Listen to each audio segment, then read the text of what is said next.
গরুর মাংস রান্না করবো আজকে ছড়া দিয়ে। এখানে গরুর মাংস নিয়ে নিলাম, এখানে ছড়া কেটে নিলাম, গোটা গোটাই নিয়ে নিলাম। এখানে বরবটি নিলাম, ভর্তা বানাবো। মাছ নিয়ে নিলাম, এখানে ভাত বসিয়ে দিলাম। সব জোগাড় করা হয়ে গেছে, এখন তরকারি রান্না বসিয়ে দিব। এই মাংসের মধ্যে এখন সব মশলা দিয়ে দিব। আসসালামু আলাইকুম, সবাই কেমন আছেন? আলহামদুলিল্লাহ, আমরা ভালো আছি। আজকে আবার নতুন একটা ভিডিও নিয়ে আসলাম।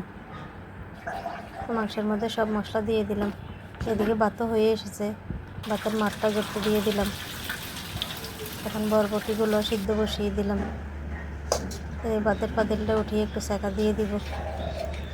বরবটি সিদ্ধ হয়ে এসেছে, আর একটু সিদ্ধ করে নেব। এখন মাংসটা বসিয়ে দিব। মাংস বসিয়ে দিলাম। এই যে এখন মশলাগুলোর সাথে ভালোভাবে মিক্স করে নিব। এই মিক্স করা হয়ে গেছে, এখন বেশ কিছুক্ষণ জাল করব,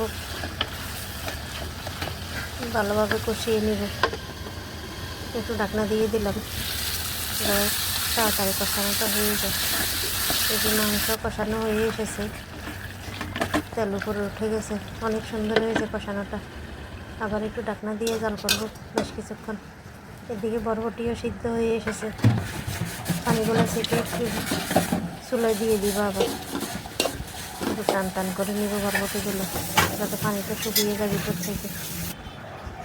বরবটি নামিয়ে নিলাম। এখন মরিচগুলো ভেজে নিব। মরিচ ভাজা হয়ে গেছে, উঠিয়ে নিলাম মরিচগুলো। ওই তেলে মশলা ভেজে নেব। এই যে পিঠে পিঠ করে একটু লাল লাল করে ভেজে নেব। এই মাছ দিয়ে ভর্তা বানাবো, বরবটি দিয়ে। মাছ ভাজা হয়ে গেছে, নামিয়ে নিলাম।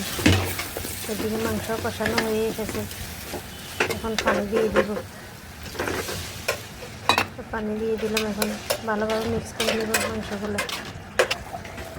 একটু বেশ কিছুক্ষণ জাল করব, যাতে মাংসটা সিদ্ধ হয়ে যায়। মাংস কষানো হয়ে গেছে, এখন ছড়াগুলো দিয়ে দিব। ছড়াগুলোকে আমি কেটে দিয়ে রাখছিলাম, গোটা গোটাই রাখছিলাম ছড়াগুলো। এভাবে ছড়া দিয়ে মাংস রান্না করলে মজা লাগে খেতে। আমার কাছে তো মজা লাগে, কার কাছে কেমন লাগে তা তো জানি না। কয়েকটা দিয়ে দিলাম রসুন। এই যে এখন বেশ কিছুক্ষণ কষাবো। অনেক সুন্দর হয়েছে মাংসের কালারটা, একটু জাল জাল করে রান্না করতেছি। আর কিছুক্ষণ কষাবো। মাংস কষানো হয়ে গেছে, এখন অল্প করে পানি দিয়ে দিব। দিয়ে দিলাম পানি। পানি দিয়ে এখন বেশ কিছুক্ষণ জাল করবো আবার, যাতে মাংস রসুন সিদ্ধ হয়ে যায়। আলু ছড়াগুলা বলক এসে গেছে, এখন আর বেশি সময় লাগবে না, হয়ে যাবে মাংসটা। আর কিছুক্ষণ জাল করলে একটু জল জল রাখবো, কিন্তু ছড়া জল টেনে যাবে। লবণ কম হয়েছে মনে হয়, একটু লবণ দিয়ে দিলাম। এই মাংস রান্না রেডি, নামিয়ে নিলাম। এখন ভর্তার জন্য পেঁয়াজ দিয়ে নিলাম, এখানে মরিচগুলো নিয়ে নিলাম, দিয়ে দিলাম লবণ। মরিচগুলো লবণের সাথে একটু চটকে নিলাম, পেঁয়াজের সাথেও মিক্স করে নিলাম। দিয়ে দিব সরিষার তেল। এখন মাছটাও নিয়ে নিলাম, মাছটা কাটা বেছে নিব। হাতে কষলে ভর্তাটা বানাবো, বরবটির ভর্তা। এই যে বরবটিগুলো এখন নিয়ে কষলে নিলাম। এভাবে ভর্তা বানালে অনেক মজা লাগে। বরবটিগুলো আর একটু ছোটো করলে বানায় ভালো হতো, একটু লম্বা লম্বা হয়ে গেছে। এই যে অনেক সুন্দর হয়েছে। দিয়ে দিলাম একটু লেবুর রস, সামান্য পরিমাণ লেবুর রস দিলাম, যাতে একটু টক টক লাগে, খেতে ভালো লাগে।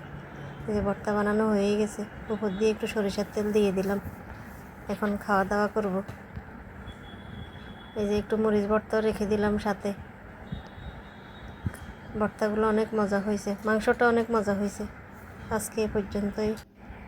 সবাই ভালো থাকবেন, সুস্থ থাকবেন। যে যেখান থেকে ভিডিওটা দেখেন, ভালো লাগলে লাইক কমেন্ট করবেন।